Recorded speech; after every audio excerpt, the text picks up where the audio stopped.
जी हाँ दोस्तों, खेसारी लाल का सबसे बड़ी खबर निकल कर। जी हाँ दोस्तों, जो कि भोजपुरी में तहलका मचा रहा। बता दे, खेसारी लाल का एक से एक फिल्म जो कि भोजपुरी में आ रहा, और ये जो कि एक फिल्म का शूटिंग चल रहा है, जो कि संघर्ष का, जो कि अभी लंदन में चल रहा है। उसी बीच एक खबर जो कि सोशल मीडिया पे वायरल हो रहा। और खेसारी लाल तो खुद अपने इंटरव्यू में बताएं कि अब हम भोजपुरी छोड़ के साउथ में काम करेंगे। और बता दें जी को इनका जो कि पहला फिल्म आएगा जो कि अल्लू अर्जुन के साथ आएगा। बता दें जो खेसारी लाल यादव जो कि बहुत ही जल्द जो कि भोजपुरी में कदम से हटाएंगे और जो कि साउथ में कदम रखेंगे।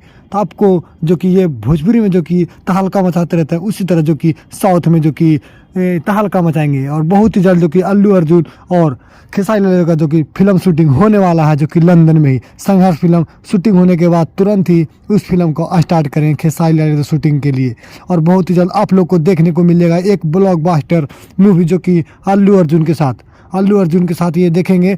बता दें ये आप ये भाई के रोल लेंगे जो कि अल्लू अर्जुन के साथ, और ये साथ में दोनों काम करेंगे।